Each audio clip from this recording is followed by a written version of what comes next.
नमस्कार। आज का हमारा विषय है शनि की साढ़े साती।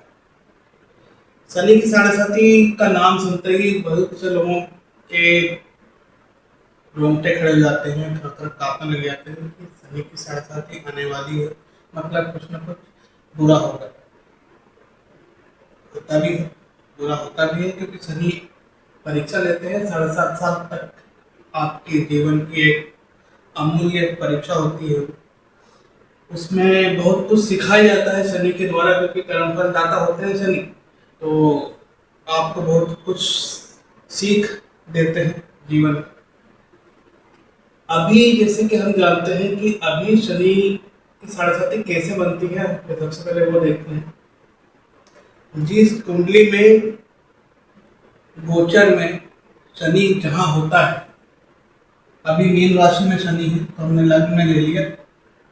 भाव कुछ भी हो सकते हैं शनि के।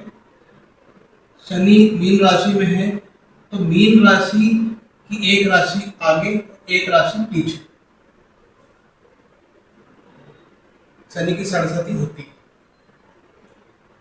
मेष पे भी होगी और कुंभ पर भी होगी। ये शनि की साढ़े साती फिर बदल जाएगी कुंभ की पर। जो अभी तृतीय चरण चल रहा है, अपना आखिरी चरण चल रहा है, वो जून 2027 में खत्म हो जाएगा। और वृषभ राशि पर फिर शनि की साढ़े साती जून 2027 में आ जाएगी। और फिर ये मीन राशि से भी खत्म हो जाएगा अगस्त 2029 में। फिर ये मेष, वृषभ और मिथुन, ये 3 राशियों पर आ जाएगी। इस तरह से साइकिल चलती रहती है। इसके 3 फेज होते हैं, प्रथम चरण, द्वितीय चरण और तृतीय चरण। प्रथम चरण सर का होता है। प्रथम चरण में लोगों के सर दुखते हैं, माइग्रेन भी हो जाता है बहुत से लोगों को, और सर की तकलीफ चालू हो जाती है। इस समय डिटैचमेंट भी होना चालू हो जाता है कि आप जिससे भी जुड़ते हैं उससे आप दूर हटते जाते हैं पहले चरण में ही।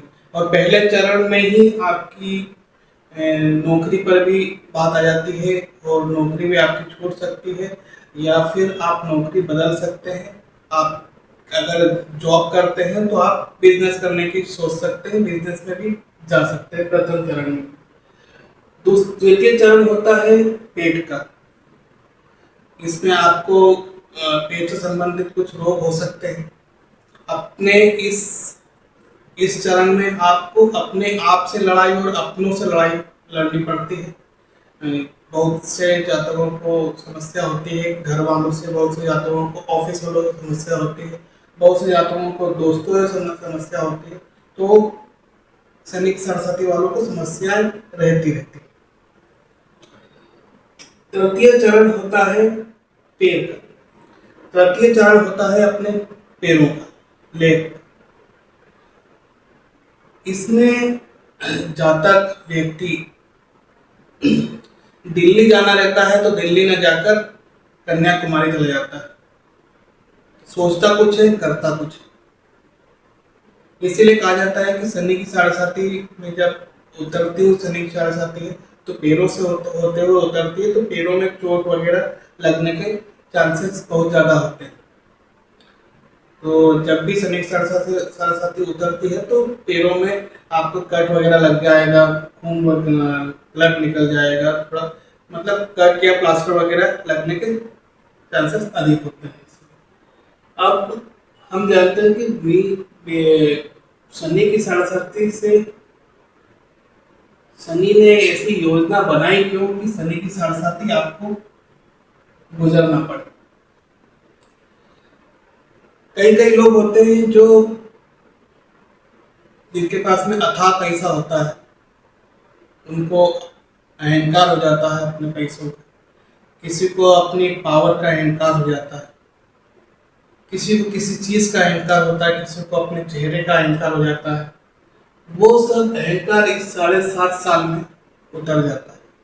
वह जातक, वह व्यक्ति विनम्र हो जाता है, झुक के बात करता है, जो पहले कभी झुका नहीं होता है वो झुक के बात करता है।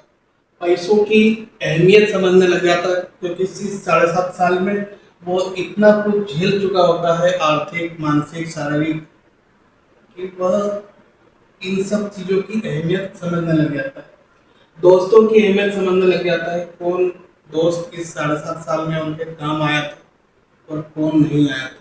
क्योंकि जब भी बुरा वक्त चलता होता है तब वही काम आते हैं जो आपके सच्चे मित्र होते हैं, क्योंकि एक बुरा वक्त होता है। इससे इस शनि की साढ़े से निपटा कैसे जाए, इस शनि की साढ़े का क्या इलाज किया जाए कि यह हमको ज्यादा कष्ट न दे। सबसे पहले तो शनि की साढ़े हनुमान जी की पूजा की जाए। हनुमान जी को महीने में एक बार चोला चढ़ा दिया जाए। हनुमान चालीसा का पाठ प्रतिदिन किया जाए। महीने में एक बार सुंदरकांड किया जाए। हर शनिवार को शनि मंदिर जाकर शनि भगवान पर काले तिल अर्पित किए जाए, सरसों का तेल अर्पित किए जाए और वहां पर दीपक जलाया जाए और 7 मुखी रुद्राक्ष भी पहन ले तो बहुत ही बढ़िया है। इससे शनि की साढ़े डर जाती है, इससे शनि की साढ़े का प्रभाव कम होता जाता है।